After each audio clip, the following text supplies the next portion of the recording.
ومن يقتل مؤمنا متعمدا فجزاؤه جهنم।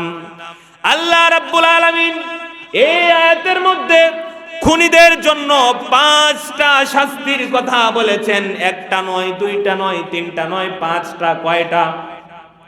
আল্লাহ রাব্বুল আলামিন বলেন, যেই ব্যক্তি মুমিনাম মুতাআম্মিদান, কোন মুমিনকে ইচ্ছাকৃতভাবে অন্যায়ভাবে হত্যা করলো, খুন করলো, তাহলে তার প্রতিদান কি? ফাজাযাউহু জাহান্নাম, তার প্রতিদান হইল জাহান্নাম। এতটুকুই তো হয়ে যাইতো, এতটুকুর মধ্যেই যদি আল্লাহ থেমে যাইতো যথেষ্ট। একজন খুনির জন্য জাহান্নাম, তার থেকে আর কি হতে পারে? না, এতটুকুর মধ্যে আল্লাহ থামলেন না, তিনি আরো 4টা বলছেন। খালিদান ফিহা, সে জাহান্নামের মধ্যে চিরস্থায়ীভাবে বসবাস করবে, একদিন 2 দিন নয়, চিরস্থায়ীভাবে। ওয়াগদিবাল্লাহু আলাইহি, শুধুমাত্র চিরস্থায়ীভাবে জাহান্নামে থাকবে না, জাহান্নামে আল্লাহর ক্রোধের সাথে রাগান্বিত অবস্থায় থাকবে। এই খুনির ওপর আল্লাহ সব সময় রাগান্বিত থাকবেন। ওয়ালাআনাহুল্লাহ, আল্লাহর অভিশাপ তার উপর থাকবে। ওয়া আ'আদ্দা লাহু আযাবান আযীমা, বিরাট শাস্তি তার জন্য নির্ধারণ করা হবে। এরকম 5টা শাস্তি সহকারে সে জাহান্নামে থাকবে। নাউযুবিল্লাহ বলি। প্রিয় হাজিরিন, খুনি এটা কি ভালো জিনিস? রক্তপাত ভালো জিনিস? একজন মুসলমান আর একজন মুসলমানকে কি মারতে পারে, হত্যা করতে পারে? এটা কল্পনাই করা যায় না। এজন্য প্রিয় হাজিরিন, শুধু মুসলিম মুমিন হত্যা নয়, আপনি আমি মনে করছি যে আমরা মুসলমানকে হত্যা করব না, কিন্তু আমরা বিধর্মীদেরকে হত্যা করতে পারবো?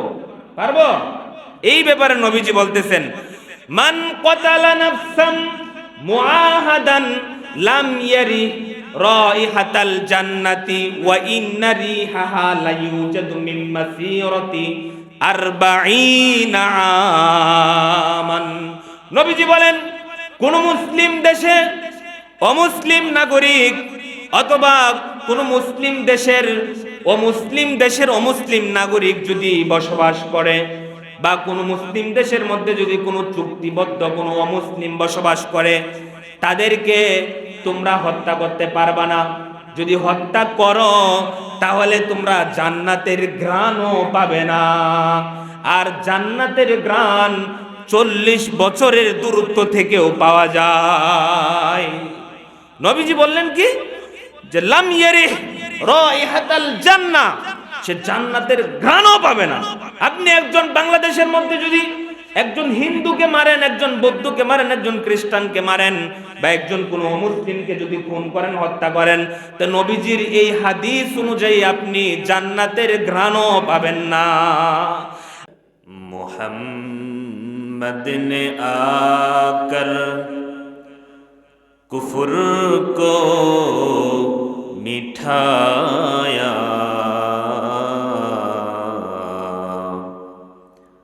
कुफर को मीठा कर सदाकत बताया, बलगल उला बिकमालिही कशफत तुजा बिजमालिही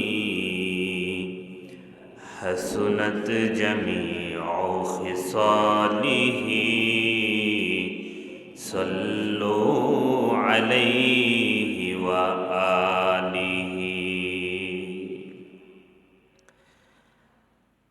আল্লাহ সুবহানাহু তাআলার দরবারে আমরা সকলেই শুকরিয়া আদায় করি, যিনি আমাদেরকে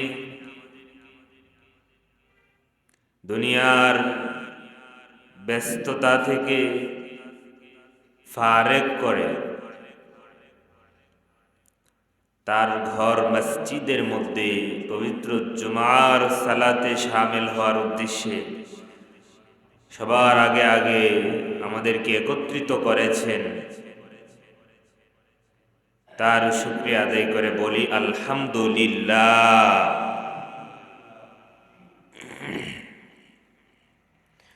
সময় খুবই সংক্ষিপ্ত, অল্প সময়ের মধ্যে অল্প কিছু কথা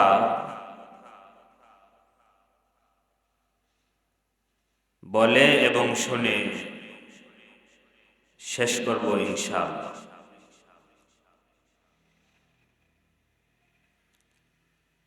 আজকে পৃথিবীতে,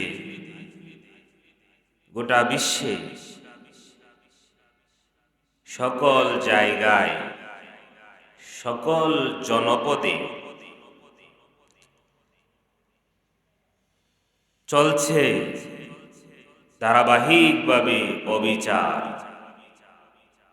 জুলুম, শোষণ, নিপীড়ন, রক্তপাত, খুন-খারাবি, ভয়াবহ নারকীয় বীভৎস নির্মম হত্যাযজ্ঞ। পত্রিকা হাতে নিলেই দেখা যায় হত্যা, খুন। মিডিয়াতে, সোশ্যাল মিডিয়াতে গেলেই দেখা যায় খুন হয়েছে, কোথাও কোথাও রক্তপাত ঘটেছে। আজকাল আধুনিক যুগের মানুষেরা যেন জাহিলিয়তের যুগের খারাপি থেকে, জাহিলিয়তের যুগের কুসংস্কার থেকে তারা যেন আজকেও বের হতে পারছে।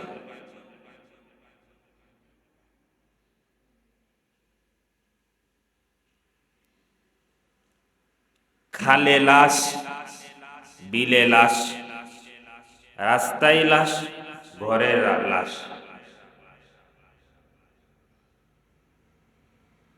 জমিনে পড়ে আছে লাশ, ঘরে পড়ে আছে লাশ।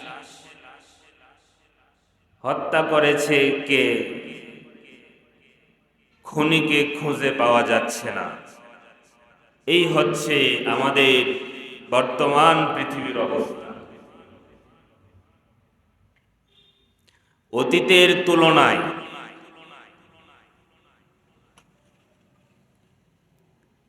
আমরা যত সামনে অগ্রসর হচ্ছি, মনে হচ্ছে হত্যাকাণ্ড, খুন-খারাবি, রক্তপাত বেড়েই চলেছে। কোথাও রাষ্ট্রীয় ইন্ধনে, কোথাও গৃহযুদ্ধ,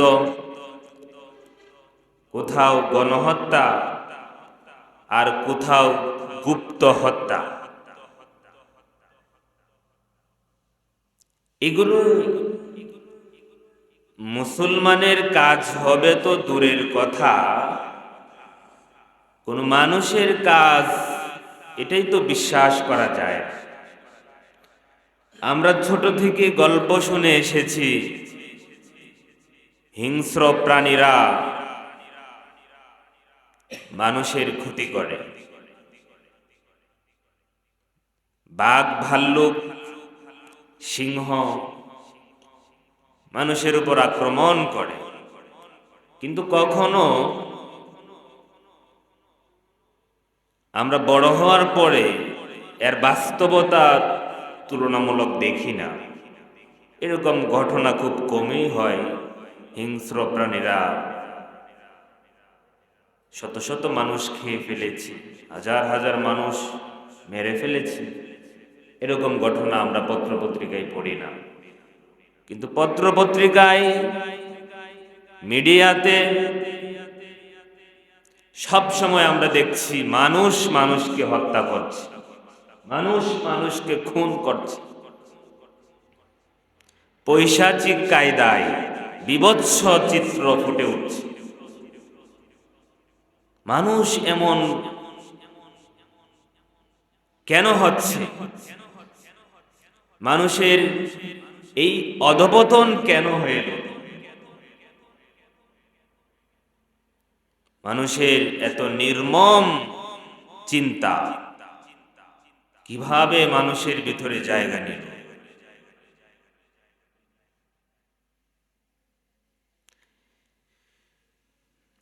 দেখা যাচ্ছে কি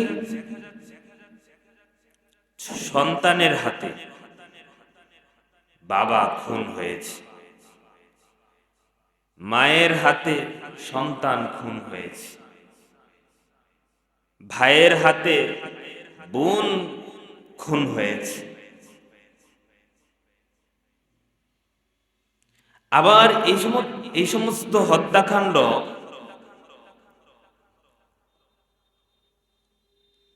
এর বিস্তারিত তথ্য তদন্ত জানলে তখন জানা যায় সামান্য বিষয় নিয়ে দ্বন্দ্বে হত্যা সংঘটিত হয়েছে। নাউজুবিল্লাহ বলি। হয়েছে কি? ছেলে জুয়া খেলায় মোবাইলে ছেলে জুয়া খেলায় বাবা সন্তানকে মোবাইল দিতে চায় না। সন্তানের ভিতরে এই রাগ, এই ক্ষোভ এর এত পরিমাণ তৈরি হয়েছে, এক পর্যায়ে বাবাকে হত্যা করেছে বলি না।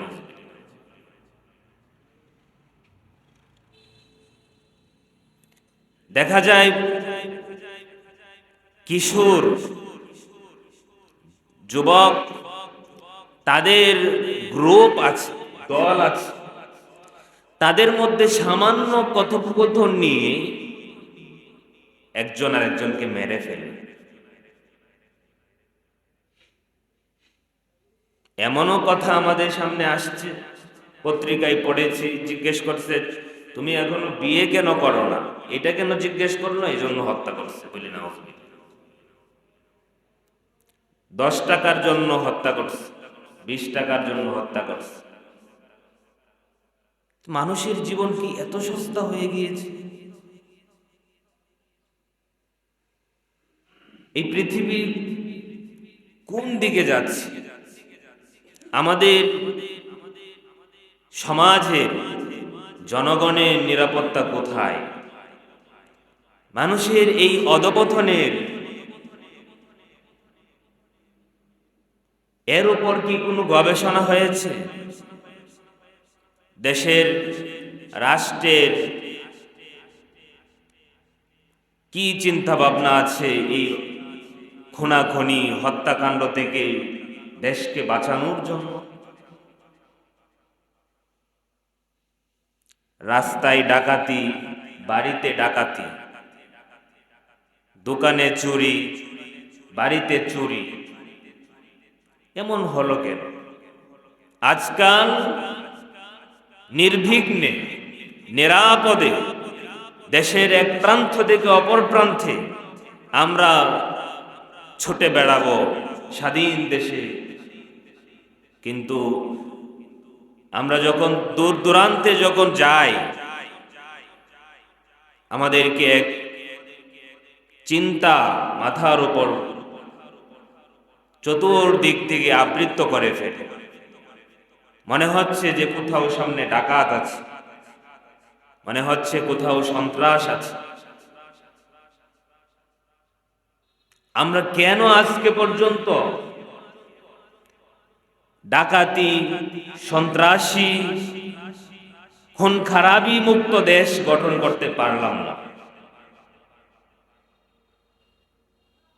এটা আমরা কেন পারলাম না,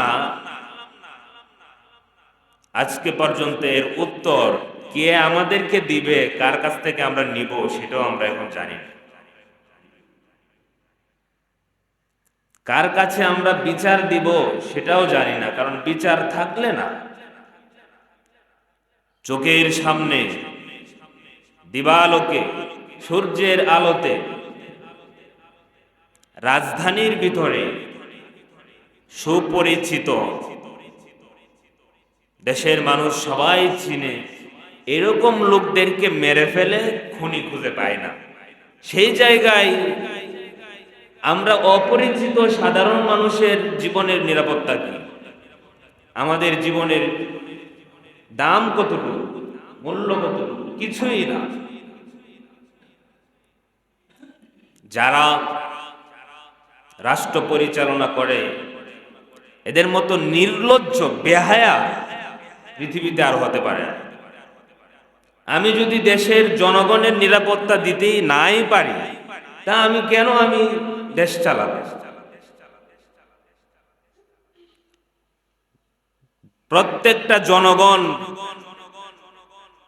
কে খাবার পাচ্ছে না, কার পোশাক নাই, কার চিকিৎসার অভাব, আর কে জীবনের নিরাপত্তাহীনতায় আছে, এই খোঁজ খবর রাষ্ট্র যদি না রাখে তাহলে রাষ্ট্র আর কি দরকার?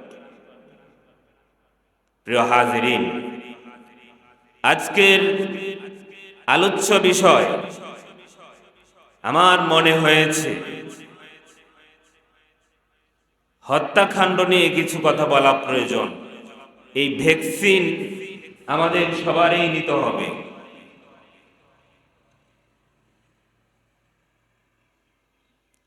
আজকাল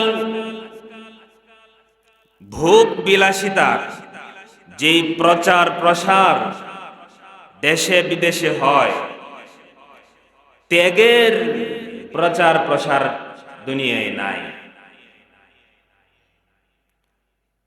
জন্মের পর থেকে প্রত্যেকটা মানুষ সে জানতে পারে যে ভোগ বিলাসিতা এটাই জীবনের সফলতা। ভোগ বিলাসিতার জন্য প্রচুর উপার্জন করতে হবে, ইনকাম করতে হবে।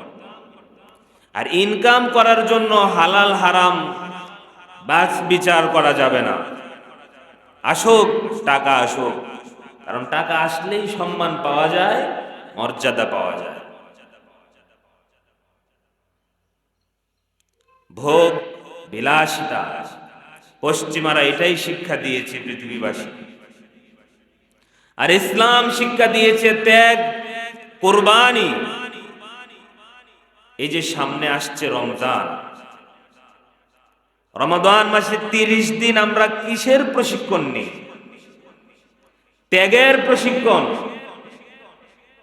সারা বছর দিনের বেলা খাবার খাওয়া জায়েজ, সেই জায়েজ একটা জিনিসও রমাদানের দিনের বেলায় হারাম হয়ে যায়, ঠিক না বেঠিক? এরকম অনেক বিষয় যেগুলো সারা বছর জায়েজ, রমজানে হারাম হয়ে যায়। আর আমরা এমন তো আমাদের জীবনে প্রতিনিয়ত চলার জন্যে আল্লাহ রাব্বুল আলামিন এমন কিছু বিধান দিয়েছেন, সারা বছর হারাম। সারা বছর কি এক সেকেন্ডের জন্য জায়েজ নাই। মিথ্যা কথা বলা সারা বছর হারাম না, নাকি একদিনের জন্য জায়েজ আছে? হ্যাঁ, মিথ্যা কথা বলা সারা বছর হারাম। গীবত করা সারা বছর হারাম। খুন করা, হত্যা করা সারা বছর হারাম। পর নারীর সাথে সম্পর্ক করা সারা বছর হারাম। এরকম সারা বছর অনেক হারাম জিনিস আছে যেগুলো রমজানেও হারাম। কিন্তু সারা বছর হালাল দিনের বেলা খাবার খাওয়া জায়েজ, কিন্তু রমজানে হারাম। হালাল খাবারটাও রমজানে দিনের বেলা কি হারাম। এখানে আমরা কি শিখলাম? ত্যাগ, কুরবানি। আবার রমজান আমাদেরকে উদ্বুদ্ধ করে যে রমজানে 1 টাকা দান করো, 2 টাকা দান করো, অনেক সব ডাবল 70। আবার রমজান বিদায় হবে, শেষের দিকে ফিতরা দেওয়ার জন্য ইসলাম উদ্বুদ্ধ করে যে তোমাদের যাদের সম্পদ আছে তোমরা গরিবদেরকে দেও, দুঃখীদেরকে দেও, অসচ্ছল যারা তাদেরকে দেও, ঋণগ্রস্ত যারা তাদেরকে দেও, সবাইকে নিয়ে আনন্দে একসাথে ঈদ করো। ঈদের মধ্যে শুধুমাত্র একা একা আনন্দ করার জন্য আল্লাহ বলছেন না, সবাইকে নিয়ে। এই যে দেয়াটা, এটা ত্যাগ। এরপর ঈদুল আজহা আসে, পবিত্র ঈদুল আজহায় আমরা গরু জবাই করি আল্লাহর নামে। সেই গরুর গোশত কি আমরা একা খাই নাকি সবাইকে দিয়ে খাই? আত্মীয় স্বজনকে দেই, প্রতিবেশীকে দেই, গরিব দুঃখীদেরকে দেই। এই ঈদুল আজহায় গরুর গোশত বন্টন করলাম। এই যে ত্যাগ দিলাম, এই ত্যাগ আমাদেরকে কে শিখিয়ে দিয়েছেন? আল্লাহ। অর্থাৎ ইসলাম তো আমাদেরকে শুধু ত্যাগের জন্য উদ্বুদ্ধ করতেছে। যে যত বেশি ত্যাগ দিবে সে তত বেশি জান্নাতের নিকটবর্তী হবে বলে সুবহানাল্লাহ। আল্লাহ বলেন, ইন্নাল্লাহা আশতারা মিনাল মুমিনিনা আনফুসাহুম ওয়া আমওয়ালাহুম বিআন্না লাহুমুল জান্নাহ। আল্লাহ বলতেছে যে নিশ্চয়, নিঃসন্দেহে মুমিনদের থেকে, বিশ্বাসীদের কাছ থেকে আমি জানমাল ক্রয় করে নিয়েছি জান্নাতের বিনিময়ে। কিসের বিনিময়ে? মুফাসসিরিনে কেরামগণ বলেন 100% কনফার্ম জান্নাত কিনার দুইটা রাস্তা। কয়টা রাস্তা? দুইটা। এই দুই কাজ করলে 100% সে জান্নাতে যেতে পারবে। এক নাম্বার,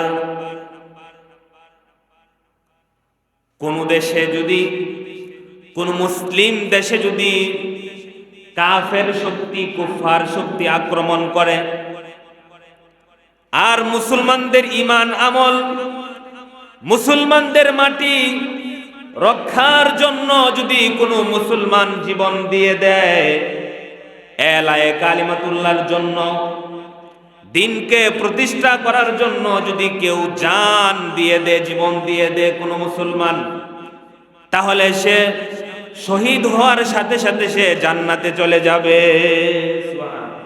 তার যত গুনাহ আছে এই শাহাদতের বিনিময়ে সব মাফ। বলি সুবহানাল্লাহ, একেবারে সব গুনাহ মাফ। আরেকটা রাস্তা হচ্ছে টাকা দিয়ে জান্নাত ক্রয় করা। কি দিয়ে? ওয়া আমওয়ালাহুম। বৈধভাবে যদি কেউ সম্পদ উপার্জন করে, হালাল ভাবে ধনাঢ্যবান হয়েছে, বিত্তবান হয়েছে, এরপরে চোখ বন্ধ করে সে শুধু দান করে, চোখ বন্ধ করে সে টাকা পয়সা গরিবের জন্য খরচ করে, দ্বীনের জন্য, ইসলামের জন্য টাকা পয়সা খরচ করে, এই টাকার বিনিময়েও সে জান্নাত শতভাগ পেয়ে যাবে বলে সুবহানাল্লাহ। তো ইসলাম শিক্ষা দিয়েছে ত্যাগ, কুরবানি, শুধু ভোগ বিলাসিতা না। আমরা আজকাল ভুলেই বসেছি যে কাউকে, কোন দুঃখী মানুষের চোখের অশ্রু মুছে দেওয়ার মধ্যে যে কি শান্তি, এটা আমরা আজকে ভুলে বসেছি। আর একজন দুঃখী মানুষের চোখের পানি মুছে দেওয়ার মাধ্যমেও যে জান্নাত অর্জন করা যায়, সেটাও আমরা ভুলে বসি। একজন ক্ষুধার্ত মানুষকে খাওয়াইলে এর মধ্যে যে কি আত্মতৃপ্তি, সেটা আজকে আমরা ভুলে বসেছি। একজন মানুষকে 10টা টাকা দিয়ে উপকার করলে এর মধ্যেও যে মানসিক প্রশান্তি আছে, সে কথাও আমরা ভুলে বসেছি। একজন রোগী, অসুস্থ মানুষের পাশে দাঁড়ানোর যে উপকারিতা, কাউকে ঔষধ কিনে দিলাম, এরপরে আমি যে কি শান্তি পাইলাম এটা আমরা আজকে জানি না। দেয়ার মধ্যে যে শান্তি আছে, প্রশান্তি আছে, এটার মধ্যেও যে একটা আনন্দ আছে সেটা আমরা ভুলে গেছি।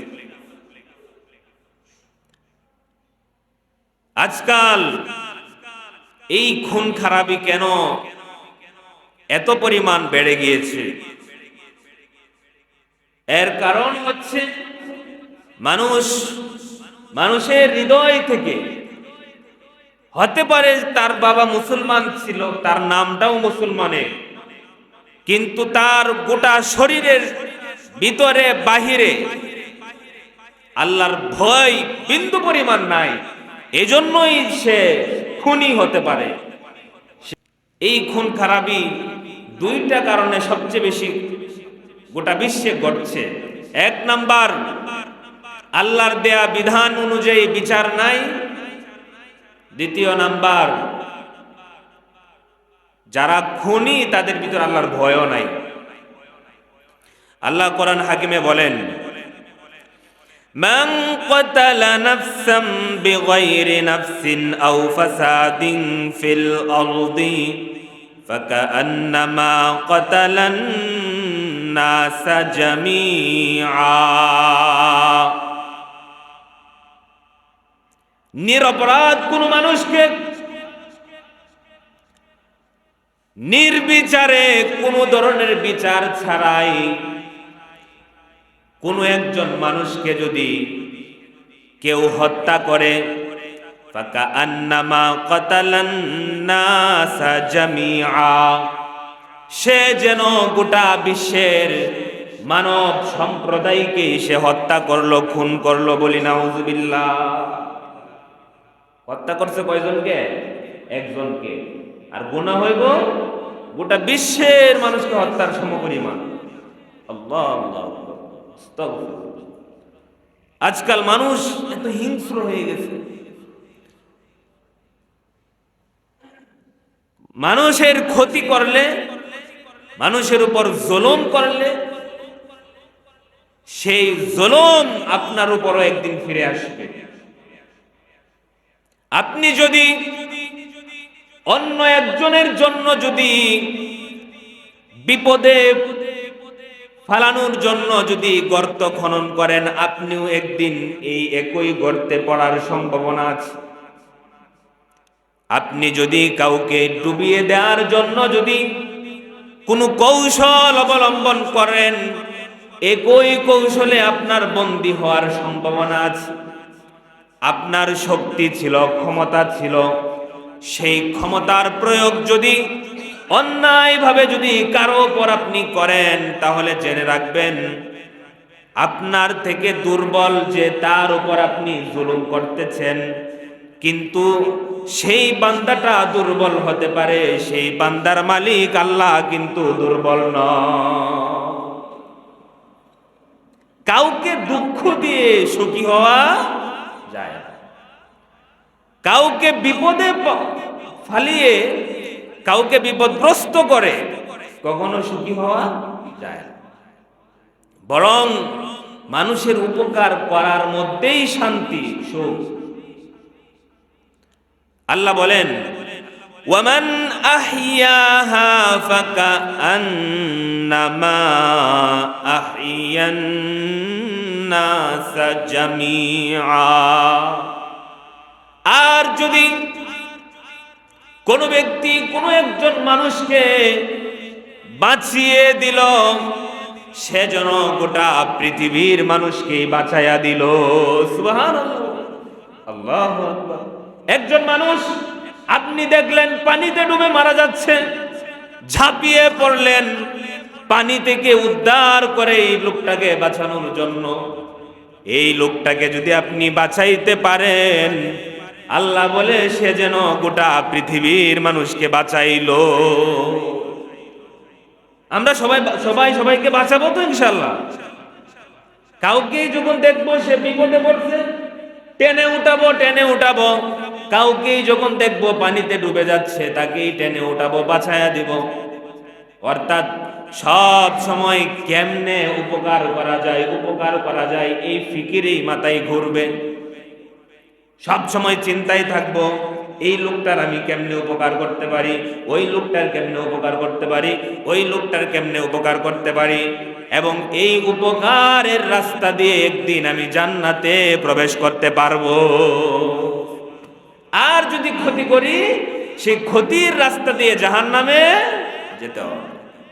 প্রিয় হাজিরিন, আল্লাহ পাক বলতেছেন, নবীজি বলতেছেন, লাযাওয়ালুদ দুনিয়া আহওয়ানু আলাল্লাহি মিন কতলি রাজুলিন মুসলিমিন। দুনিয়া ধ্বংস হয়ে যাওয়া আহওয়ানু আলাল্লাহ, আল্লাহর নিকট অধিকতর সহজ, মিন কতলি রাজুলিন মুসলিমিন, একজন মুসলমানকে হত্যা করার তুলনায়। একজন মুসলমানের খুনের থেকে আল্লাহর কাছে দুনিয়া ধ্বংস হয়ে যাওয়াটা অধিকতর সহজ। আল্লাহ মানুষকে কত আদর করে বানাইছে, মানুষ কত অপরাধ করে, গুনাহ করে, এরপরও মানুষের প্রতি আল্লাহ কত দয়াবান, কত মেহেরবান, কত রিজিক দিচ্ছেন। আর আমি আপনি হিংস্র হয়ে মানুষকে খুন করি, হত্যা করি। নবীজি বলেন, সিবাবুল মুসলিমি ফুসুকুন ওয়া কিতালুহু কুফরুন। কোন মুসলমানকে গালি দেয়া এটা হচ্ছে ফাসিকি, আর কোন মুসলমানকে হত্যা করা এটা হইল কুফরি। নাউযুবিল্লাহ। এজন্য প্রিয় হাজিরিন, কোন মুসলমানকে আমরা গালিও দিব না, আর কাউকে কখনো ক্ষতি করার বা হত্যা করার কল্পনাও আমরা করব না। লাউ আন্না আহলাস সামাই ওয়া আহলাল আরদি ইশতারাকু ফি দামি মুমিনিন লাআকাব্বাহুমুল্লাহু ফিন্নার। নবীজি বলেন, যদি আসমানের বাসিন্দারা আর জমিনের বাসিন্দারা সবাই মিলে যদি ফি দামি মুমিনিন, একজন মুমিনের রক্ত প্রবাহিত করে, রক্তপাত ঘটায়, কোন মুসলমানকে যদি মারে, আসমানের সবাই মিলে, জমিনের সবাই মিলে একত্রিত হয়ে যদি কোন একজন মুসলমানকে কেউ যদি মারে, বা সবাই মিলে যদি মারে, আল্লাহ বলেন লাআকাব্বাহুমুল্লাহু ফিন্নার, এই আসমান জমিনের সবাইকে আমি মুখ থুবড়ে জাহান্নামে নিক্ষেপ করব। নাউযুবিল্লাহ। দেখেন অবস্থা, আসমানের ফেরেশতারা, জমিনের জিন আর মানুষ সবাই মিলে যদি একজন মুমিনকে হত্যা করে, আল্লাহ সবাইকে জাহান্নামে দিতে দ্বিধা করবে না। যাও, সবাই জাহান্নামে যাও। এই জন্য কোথাও কোথাও হত্যাকাণ্ড ঘটে, নিজে খুন করে না, কিছু খুনি আছে টাকা দিয়ে খুন করায়। এই খুনের মধ্যে আপনি টাকা দিয়ে আর চিন্তা দিয়ে, পরামর্শ দিয়ে, আপনি যেভাবে আপনি অংশগ্রহণ করেন না কেন, আল্লাহ আপনাকে জাহান্নামে নিক্ষেপ করতে কোনোভাবেই পরোয়া করবেন না। প্রিয় হাজিরিন, জাহান্নামে কাউকে খুন করলে, হত্যা করলে তো শাস্তি আছেই। এর আগে দুনিয়ার একটু আইন কানুনটা আমরা আগে একটু শুনি। আল্লাহ পাক সুবহানাহু ওয়া তাআলা কোরআন হাকিমে বলেন, ইয়া আইয়ুহাল্লাযীনা আমানু কুতিবা আলাইকুমুল কিসাসু ফিল কতলা। আল্লাহ তাআলা ফরজ করে দিয়েছেন, রমজানের রোজা যেমন ফরজ, 5 ওয়াক্ত নামাজ যেমন ফরজ, একইভাবে খুনির, হত্যার, খুনের বিচার করাটাও ফরজ। কিরকম ফরজ? কিসাসের মাধ্যমে। কিসাস, আলাইকুমুল কিসাসু ফিল কতলা, অর্থাৎ যে খুন করেছে ওই খুনিকেও একই কায়দায় খুন করতে হবে। যে হত্যা করেছে তাকেও হত্যা করতে হবে। এটাকে কিসাস বলা হয়। যেভাবে সে মেরেছে তাকেও সেভাবে মারতে হবে। এই কিসাস নেওয়াটা মুসলিম রাষ্ট্রের উপর ফরজ। কার উপর ফরজ? বিচার নিজের হাতে করা যায় না। কোন বিচার আমি আপনি করতে পারবো না। বিচার করবে প্রত্যেকটা দেশের একটা আইন আছে, সেই আইন অনুযায়ী বিচার হবে। আমাদের দেশে যে আইন আছে হত্যাকাণ্ডের, আপাতত সেই আইনেই বিচার হতে হবে। এটাই শৃঙ্খলা, এটাই নিয়ম। তো ইসলামে কিসাস নেয়ার জন্য বলছে যে খুনির বদলা নিতে হবে, রক্তের বদলে রক্ত। এটা হচ্ছে তার দুনিয়ার বিচার। খুনিকে ধরতে পারলেই বিচার হবে, ভয়াবহ বিচার। বাংলাদেশের আইনের সর্বনিম্ন বিচার যাবজ্জীবন জেল। তাহলে একজনকে খুন করে কি শান্তিতে থাকা যাবে? যাবে না। দেশের আইনেও বিপদ আছে। আর এই যারা এই সমস্ত হিংস্র চিন্তা ভাবনা যাদের মাথায় আছে, তারা কখনো সুখী হয় না। তাদের মনে কখনো হৃদয়ে শান্তি আসে না। এরা মানসিক রোগী হয়ে যায়। আর এটা বাস্তবায়ন যদি এই আইন, আল্লাহর আইন, এটা যদি রাষ্ট্রে বাস্তবায়ন করা হয়, কিসাস যদি নেওয়া হয়, এর উপকারিতা সম্পর্কে আল্লাহ সুবহানাহু ওয়া তাআলা বলেন, ওয়ালাকুম ফিল কিসাসি হায়াতুন ইয়া উলিল আলবাবি লাআল্লাকুম তাত্তাকুন। আর হে বিবেক সম্পন্নরা, ও বুদ্ধিমানেরা, ও চিন্তাশীলেরা, আল্লাহ বলতেছে ইয়া উলিল আলবাব, ও জ্ঞানীরা, ও চিন্তাবিদরা, তোমরা যদি এই কিসাস যদি বাস্তবায়ন করো, যদি খুনির যদি বিচার করতে পারো, এই আইনটা যদি শক্তভাবে জমিনে যদি প্রতিষ্ঠা করতে পারো, আল্লাহ বলেন ওয়ালাকুম ফিল কিসাসি হায়াত, এইটার মধ্যেই তোমাদের জীবন নিহিত। তোমরা যে বাঁচবা এই পৃথিবীতে, বেঁচে থাকবা, এর নিশ্চয়তা এই কিসাসের মধ্যেই আছে। বলি সুবহানাল্লাহ। যদি আইন না থাকে তো তুমিও এক জায়গায় কোনদিন খুন হয়েও পড়ে থাকবা, তোমাকে একজন মেরে ফেলবে, কোনো বিচার হবে না।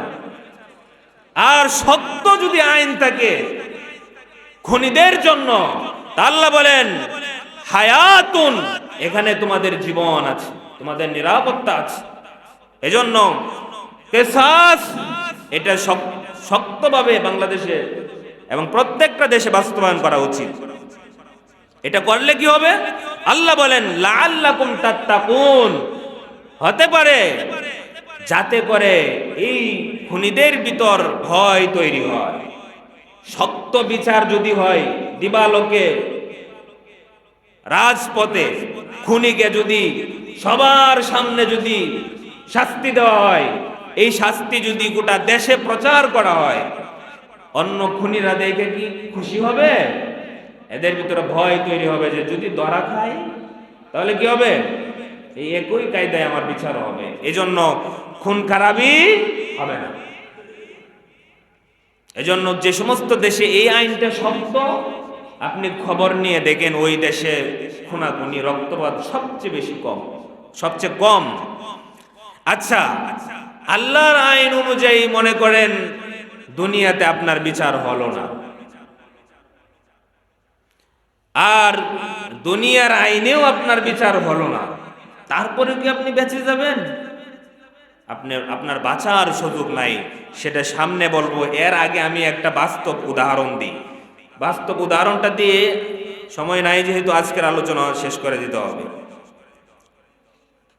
ইরাকের একজন পুলিশ সে ঘটনাটা বর্ণনা করেছে, আমি একটা বইয়ে পড়েছি। ঘটনাটা উদাহরণ হিসেবে আপনাদের সামনে বলতেছি। এরকম ঘটনা আমাদের দেশে অনেক সময় ঘটে। ইরাকের পুলিশ সে বর্ণনা করে যে একজন কসাই তার পেশা ছিল গরু, ছাগল, দুম্বা এগুলো জবাই করে গোশত বিক্রি করা।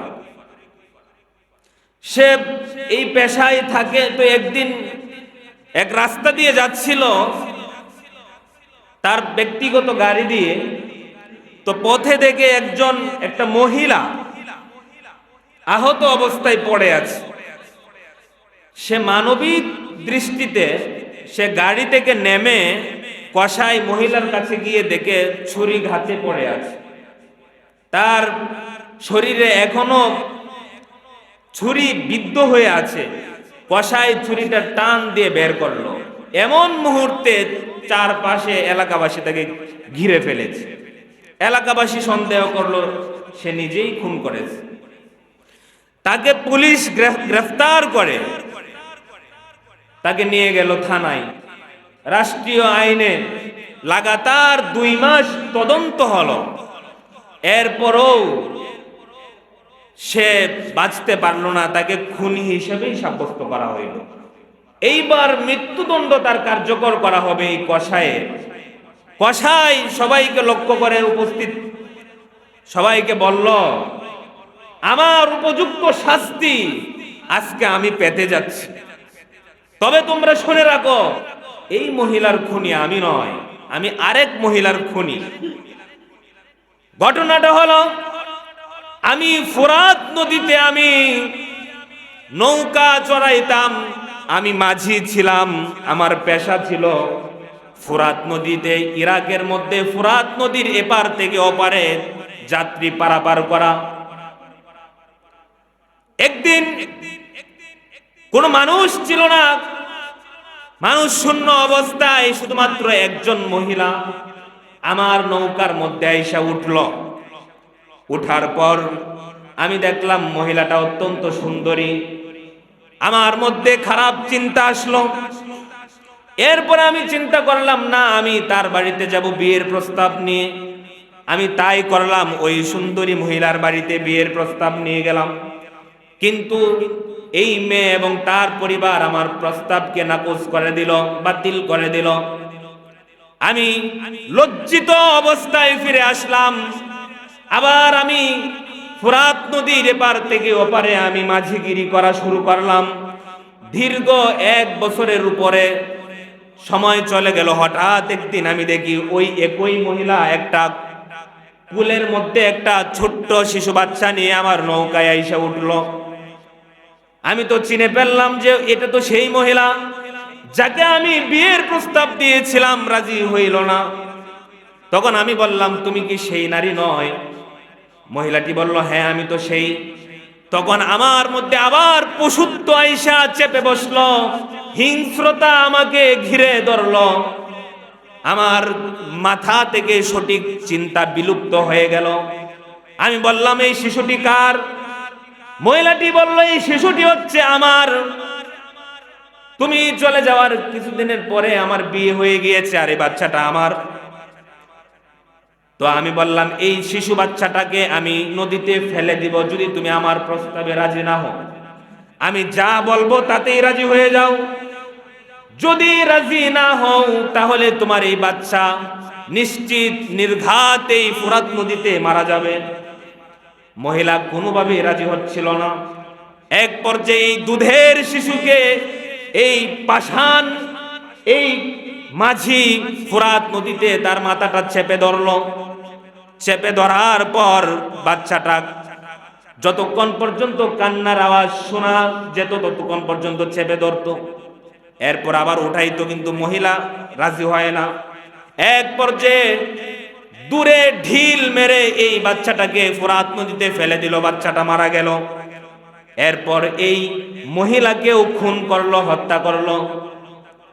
তো এই কসাই বলতেছে যে আমি তো সেই ফোরাত নদীতে যে হত্যা সংগঠিত করেছিলাম সেটার শাস্তি আমি আজকে পাইতে যাচ্ছি।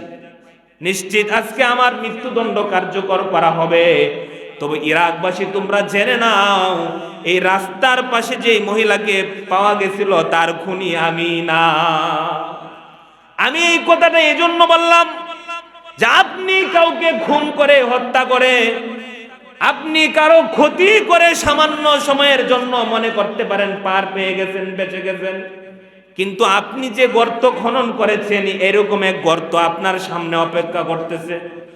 আমাদের দেশে আমি অনেক খবর শুনেছি যে খুনিরা খুনিদের হাতেই মরে, হত্যাকারীরা হত্যাকারীদের হাতেই খুন হয়। এদের স্বাভাবিক মরণ সহজে হয় না।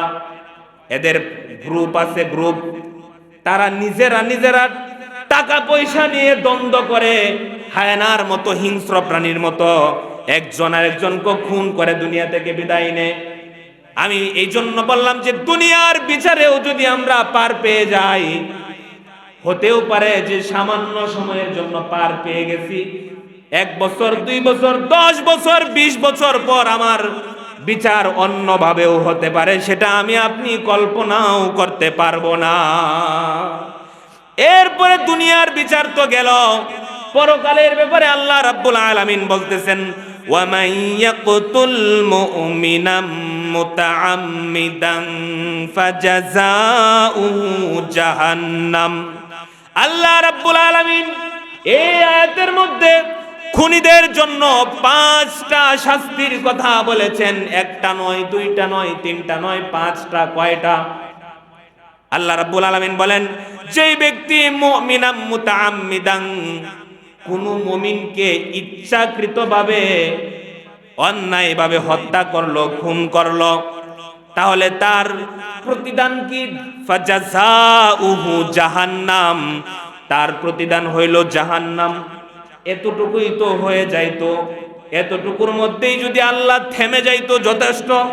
একজন খুনির জন্য জাহান্নাম, তার থেকে আর কি হতে পারে? না, এতটুকুর মধ্যে আল্লাহ থামলেন না, তিনি আরো 4টা বলছেন, খালিদান ফিহা, সে জাহান্নামের মধ্যে চিরস্থায়ীভাবে বসবাস করবে। 1 দিন 2 দিন নয়, চিরস্থায়ীভাবে। ওয়াগদিবাল্লাহু আলাইহি, শুধুমাত্র চিরস্থায়ীভাবে জাহান্নামে থাকবে না, জাহান্নামে আল্লাহর ক্রোধের সাথে রাগাম্বিত অবস্থায় থাকবে। এই খুনির ওপর আল্লাহ সব সময় রাগাম্বিত থাকবেন। ওয়া লাআনাহুল্লাহ, আল্লাহর অভিশাপ তার উপর থাকবে। ওয়া আ'আদ্দা লাহু আযাবান আযীমা, বিরাট শাস্তি তার জন্য নির্ধারণ করা হবে। এরকম 5টা শাস্তি সহকারে সে জাহান্নামে থাকবে। নাউজুবিল্লাহ বলি। প্রিয় হাজিরিন, খুনি এটা কি ভালো জিনিস? রক্তপাত ভালো জিনিস? একজন মুসলমান আর একজন মুসলমানকে কি মারতে পারে, হত্যা করতে পারে? এটা কল্পনাই করা যায় না। এজন্য প্রিয় হাজিরিন, শুধু মুসলিম মুমিন হত্যা নয়, আপনি আমি মনে করছি যে আমরা মুসলমানকে হত্যা করব না, কিন্তু আমরা বিধর্মীদেরকে হত্যা করতে পারবো? এই ব্যাপারে নবীজি বলতেছেন, মান কতালা নাফসান মুআহাদান লাম ইয়ারি রাইহাতাল জান্নাতি ওয়া ইন্না রিহাহা লা ইউজাদু মিন মাসিরাতি 40 আমান। নবীজি বলেন, কোন মুসলিম দেশে অমুসলিম নাগরিক, অথবা কোন মুসলিম দেশের অমুসলিম নাগরিক যদি বসবাস করে, বা কোন মুসলিম দেশের মধ্যে যদি কোনো চুক্তিবদ্ধ কোনো অমুসলিম বসবাস করে, তাদেরকে তোমরা হত্যা করতে পারবা না। যদি হত্যা করো তাহলে তোমরা জান্নাতের ঘ্রাণও পাবে না। আর জান্নাতের ঘ্রাণ 40 বছরের দূরত্ব থেকেও পাওয়া যায়। নবীজি বললেন কি, যে লাম ইয়ারিহ রাইহাতাল জান্নাহ, সে জান্নাতের ঘ্রাণও পাবে না। আপনি একজন বাংলাদেশের মধ্যে যদি একজন হিন্দুকে মারেন, একজন বৌদ্ধকে মারেন, একজন খ্রিস্টানকে মারেন, বা একজন কোন অমুসলিমকে যদি খুন করেন, হত্যা করেন, তো নবীজির এই হাদিস অনুযায়ী আপনি জান্নাতের ঘ্রাণও পাবেন না। আর জান্নাতের ঘ্রাণ লা ইউজাদু মিন মাসিরাতি 40 আমান, জান্নাতের ঘ্রাণ 1 মাইল 2 মাইল, 1 দিন 2 দিনের রাস্তার দূরত্ব পরিমাণ না। নবীজি বলেন 40 বছরের দূরত্ব থেকে জান্নাতের ঘ্রাণ পাওয়া যায়। সুবহানাল্লাহ। এজন্য প্রিয় হাজিরিন, আমাদের দেশটা এরকম হোক যেন আমরা পত্রিকা উঠাইলেই এই ধরনের বাজে খবর আমাদের সামনে না আসে যে অমুক জায়গায় খুন হইছে, অমুক জায়গায় হত্যা হইছে, ছেলে বাবাকে মারছে, বাবা সন্তানকে মারছে, হ্যাঁ, স্বামী স্ত্রীকে খুন করেছে, স্ত্রী স্বামীকে খুন করেছে, রাস্তায় লাশ, বিলে লাশ, খালে লাশ, এই সমস্ত পৈশাচিক নৃশংস নির্মম এই সমস্ত হত্যাকাণ্ড আমাদের দেশে সমূলে এই দেশ থেকে এই চলে যাক, বন্ধ হোক, এটা আমরা সবাই চাই তো ইনশাল্লাহ।